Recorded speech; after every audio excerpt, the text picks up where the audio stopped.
కానీ question hour పేరు చెప్పి ముఖ్యమంత్రి తన చెత్తనంతా వాగి మూసి కంపెనంతా తీసుకొచ్చి తన నోటి ద్వారా ఇవాళ అసెంబ్లీలో వదిలి మా సీనియర్ లీడర్లు ఇవాళ మా ఉపనాయకులు శాసనసభలో హరీష్ రావు గారు కూడా ఆ చర్చలో ఇన్వాల్వ్ అయ్యి వారు కూడా ఒక 3 ప్రశ్నలు వేసింది. చాలా పద్ధతిగా మొత్తం కూడా చూసింది, దేశమంతా కూడా చూసింది, ప్రజలందరూ కూడా చూసింది. ఒక ప్రధానమైన ప్రతిపక్షంగా ఇంత బాధ్యతాయుతంగా మేము ఒక ప్రశ్నలు అడిగినాము ప్రజల తరఫున.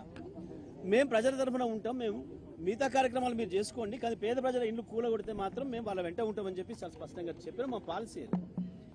ఆ తర్వాత ముఖ్యమంత్రి ఇష్టం వచ్చినట్టు దాడి చేసేసి మాకు అవకాశం ఇవ్వకుండా ఇంకొక ప్రతిపక్షానికి అవకాశం ఇచ్చేసేసి మూసేస్తున్నప్పుడు మేము మా రెండవ శాసనసభ్యురాలు మా ఇంకో ఉపనాయకురాలు సబితా ఇంద్రారెడ్డి గారికి అవకాశం వస్తే వారు మూసి ప్రస్తావన తేగానే స్పీకర్ గారు మైక్ కట్ చేస్తారు.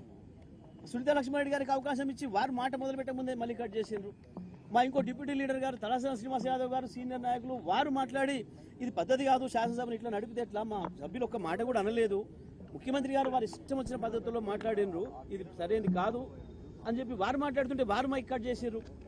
చివరికి మళ్ళీ మేమందరం డిమాండ్ చేస్తే హరీష్ రావు గారికి మైక్ ఇచ్చి దాన్ని కూడా కట్ చేసేసి మీరు ముఖ్యమంత్రిని విమర్శ చేస్తే నేను మైక్ ఇవ్వను అని చెప్పి మాట్లాడితే అసలు ఇది మన ప్రజాస్వామ్యమేనా, సభ నడిపే విధానమేనా? ఇది ముఖ్యమంత్రిని విమర్శించకపోతే ముఖ్యమంత్రిని డబ్బా కొట్టడానికి వస్తుందా ప్రతిపక్షం ఎక్కడన్నా? ప్రతిపక్షానికి స్పీకర్ గారు నిర్దేశిస్తాడా ఏం మాట్లాడాలో? ముఖ్యమంత్రిని పొగుడుతూ మాట్లాడమని స్పీకర్ గారు రాసిచ్చింది చదవడానికి వస్తుందా సభకి ఎక్కడైనా ఎవరైనా ప్రతిపక్షం?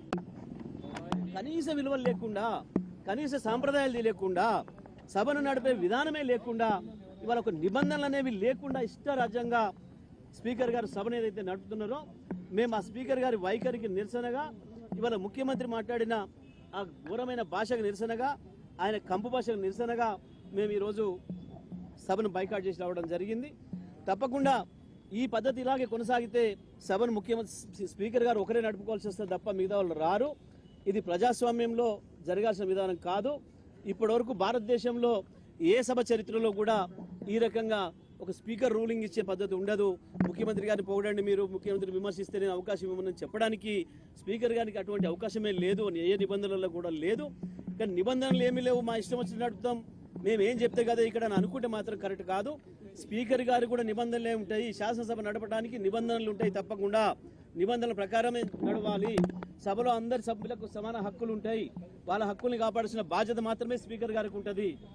ఈ విషయాలు కూడా మర్చిపోయి ఏకపక్షంగా ప్రభుత్వానికి సపోర్ట్ చేస్తూ ఏదైతే స్పీకర్ గారు ఇవాళటువంటి మాటలు మాట్లాడినరో మేము దానికి నిరసనగానే మేము ఈ రోజు సభను బాయ్కాట్ చేసి రావడం జరిగింది. కానీ క్వశ్చన్ అవర్ పేరు చెప్పి ముఖ్యమంత్రి తన చెత్తనంతా వాగి మూసి కంపెనంతా తీసుకొచ్చి తన నోటి ద్వారా ఇవాళ అసెంబ్లీలో వదిలి మా సీనియర్ లీడర్లు ఇవాళ మా ఉపనాయకులు శాసనసభలో హరీష్ రావు గారు కూడా ఆ చర్చలో ఇన్వాల్వ్ అయ్యి వారు కూడా ఒక 3 ప్రశ్నలు వేసింది. చాలా పద్ధతిగా మొత్తం కూడా చూసింది, దేశమంతా కూడా చూసింది, ప్రజలందరూ కూడా చూసింది. ఒక ప్రధానమైన ప్రతిపక్షంగా ఇంత బాధ్యతాయుతంగా మేము ఒక ప్రశ్నలు అడిగినాము ప్రజల తరఫున. మేము ప్రజల తరఫున ఉంటాం, మేము మిగతా కార్యక్రమాలు మీరు చేసుకోండి, కానీ పేద ప్రజల ఇండ్లు కూలగొడితే మాత్రం మేము వాళ్ళ వెంట ఉంటామని చెప్పి చాలా స్పష్టంగా చెప్పిన మా పాలసీ. ఆ తర్వాత ముఖ్యమంత్రి ఇష్టం వచ్చినట్టు దాడి చేసేసి మాకు అవకాశం ఇవ్వకుండా ఇంకొక ప్రతిపక్షానికి అవకాశం ఇచ్చేసేసి మూసేస్తున్నప్పుడు మేము మా రెండవ శాసనసభ్యురాలు మా ఇంకో ఉపనాయకురాలు సబితా ఇంద్రారెడ్డి గారికి అవకాశం వస్తే వారు మూసి ప్రస్తావన తేగానే స్పీకర్ గారు మైక్ కట్ చేస్తారు. సునీతా లక్ష్మారెడ్డి గారికి అవకాశం ఇచ్చి వారు మాట మొదలుపెట్టే ముందే మళ్ళీ కట్ చేసిండ్రు.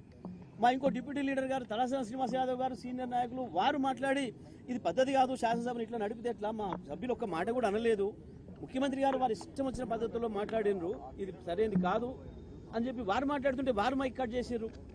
చివరికి మళ్ళీ మేమందరం డిమాండ్ చేస్తే హరీష్ రావు గారికి మైక్ ఇచ్చి దాన్ని కూడా కట్ చేసేసి మీరు ముఖ్యమంత్రిని విమర్శ చేస్తే నేను మైక్ ఇవ్వను అని చెప్పి మాట్లాడితే అసలు ఇది మన ప్రజాస్వామ్యమేనా, సభ నడిపే విధానమేనా? ఇది ముఖ్యమంత్రిని విమర్శించకపోతే ముఖ్యమంత్రిని డబ్బా కొట్టడానికి వస్తుందా ప్రతిపక్షం ఎక్కడన్నా?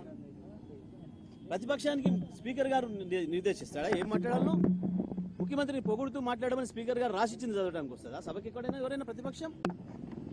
కనీస విలువలు లేకుండా, కనీస సాంప్రదాయాలు తెలియకుండా, సభను నడిపే విధానమే లేకుండా, ఇవాళ ఒక నిబంధనలు అనేవి లేకుండా ఇష్టరాజ్యంగా స్పీకర్ గారు సభను ఏదైతే నడుపుతున్నారో మేము ఆ స్పీకర్ గారి వైఖరికి నిరసనగా ఇవాళ ముఖ్యమంత్రి మాట్లాడిన ఆ ఘోరమైన భాషకు నిరసనగా, ఆయన కంపు భాషకు నిరసనగా మేము ఈరోజు సభను బైకాట్ చేసి రావడం జరిగింది.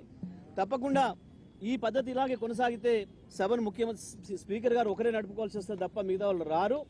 ఇది ప్రజాస్వామ్యంలో జరగాల్సిన విధానం కాదు. ఇప్పటివరకు భారతదేశంలో ఏ సభ చరిత్రలో కూడా ఈ రకంగా ఒక స్పీకర్ రూలింగ్ ఇచ్చే పద్ధతి ఉండదు. ముఖ్యమంత్రి గారిని పొగడండి, మీరు ముఖ్యమంత్రిని విమర్శిస్తే నేను అవకాశం ఇవ్వమని చెప్పడానికి స్పీకర్ గారికి అటువంటి అవకాశమే లేదు, ఏ నిబంధనలలో కూడా లేదు.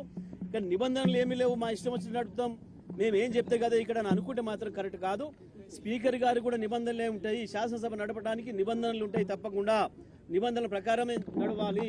సభలో అందరి సభ్యులకు సమాన హక్కులు ఉంటాయి, వాళ్ళ హక్కుల్ని కాపాడాల్సిన బాధ్యత మాత్రమే స్పీకర్ గారికి ఉంటుంది. ఈ విషయాలు కూడా మర్చిపోయి ఏకపక్షంగా ప్రభుత్వానికి సపోర్ట్ చేస్తూ ఏదైతే స్పీకర్ గారు ఇవాళటువంటి మాటలు మాట్లాడినరో మేము దానికి నిరసనగానే మేము ఈ రోజు సభను బాయ్కాట్ చేసి రావడం జరిగింది.